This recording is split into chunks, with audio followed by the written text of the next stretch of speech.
Part first 2.5 त्याच्यामध्ये 7th आपल्याला questions बघायचे. 7th क्वेश्चन बघा.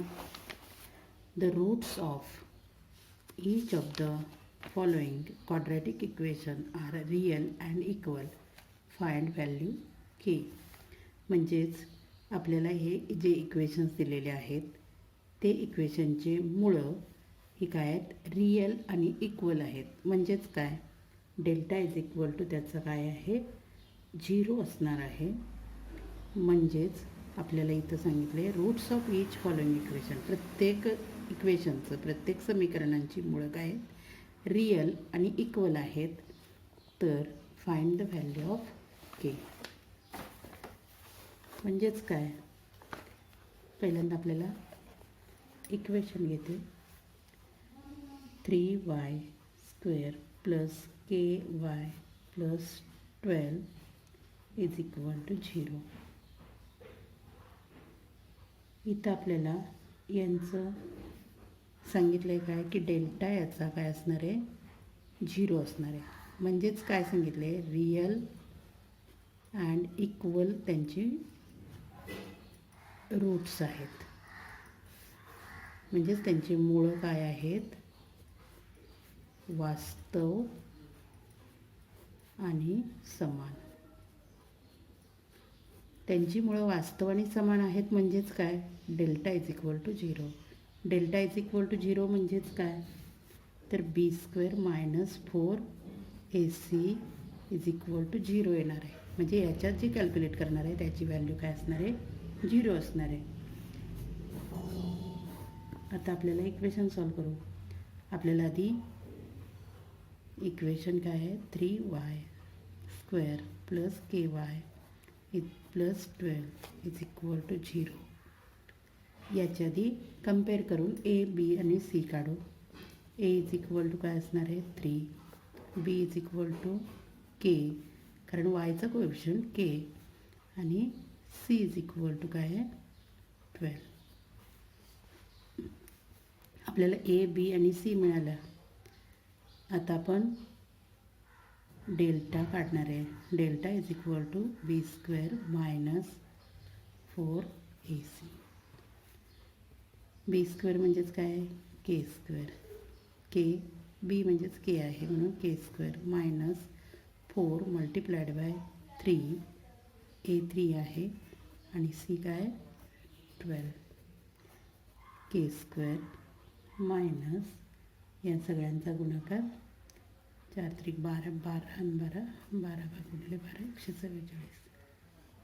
हे काय आलं, डेल्टा. आता आपल्याला डेल्टा इज इक्वल टू काय सांगितलं आहे, 0. म्हणजेच त्यांची मुळं वास्तव आणि समान आहेत, रिअल आणि इक्वल आहेत. म्हणजेच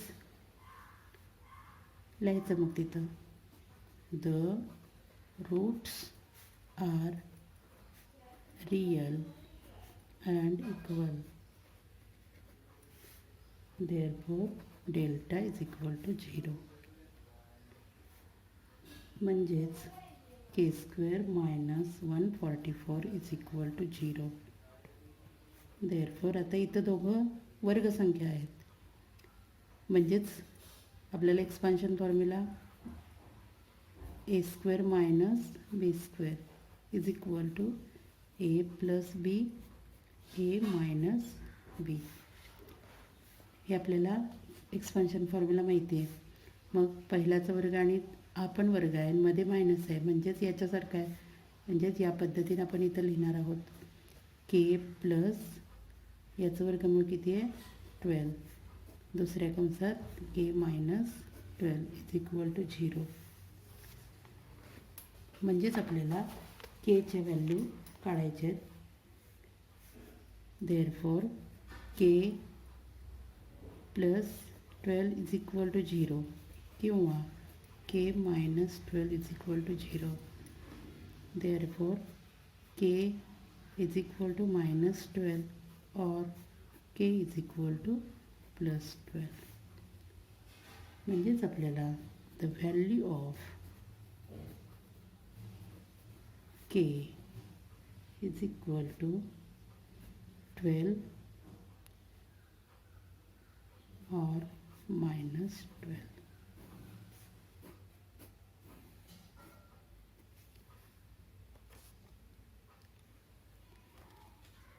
इथं सेकंड त्याच्यामधलाच इक्वेशन दिलेलं आहे आपल्याला K X multiplied by in bracket X minus 2 plus 6 is equal to 0. हे आपण आता स्टँडर्ड फॉर्ममध्ये लिहू. स्टँडर्ड फॉर्म म्हणजेच कंस सोडवून स्टँडर्ड फॉर्म त्याला देऊ. K X multiplied by X K X square minus 2 K X 2 multiplied by K X आणि मायनस आहे आणि प्लस 6 इज इक्वल टू 0. हे काय आहे इन स्टँडर्ड फॉर्म.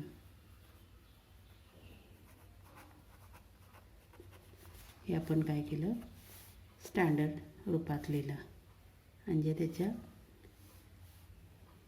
स्टँडर्ड फॉर्ममध्ये कन्वर्ट केलं.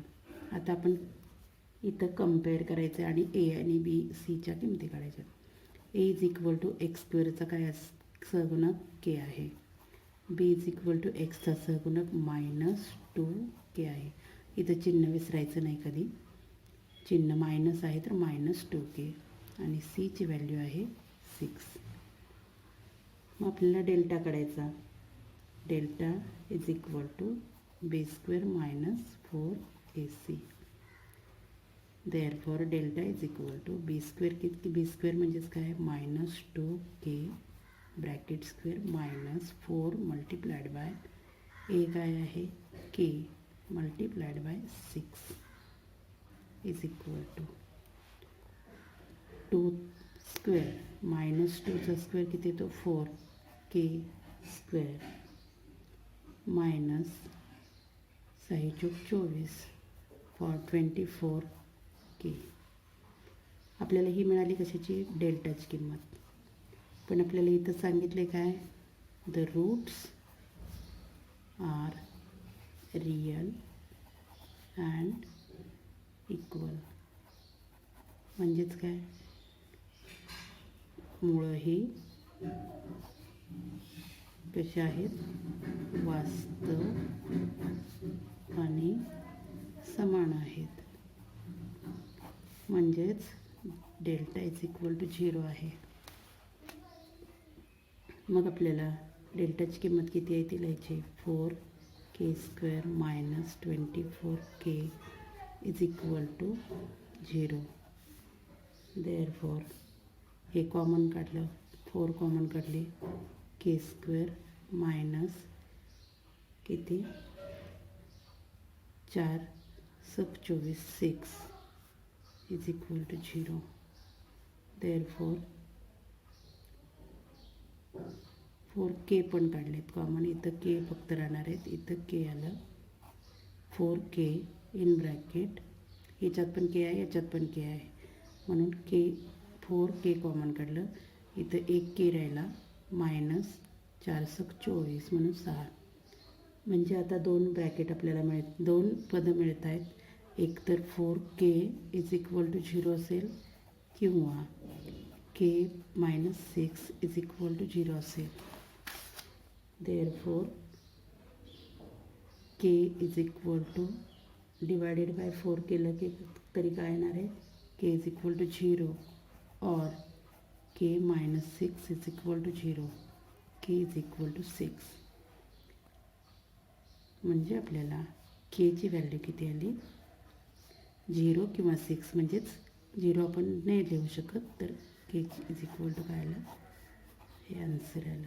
केची व्हॅल्यू 6 आली. पण आपण इथं का 0 घेत नाही त्याच्यासाठी कारण द्यावं लागतं. तर k is equal to 0 is not acceptable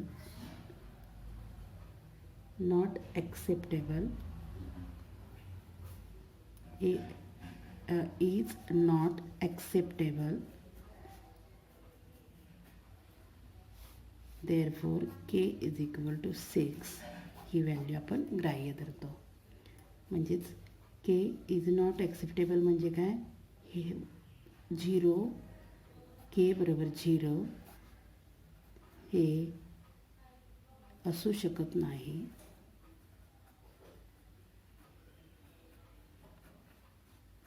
म्हणून k इज इक्वल टू 6 हे आन्सर आलं.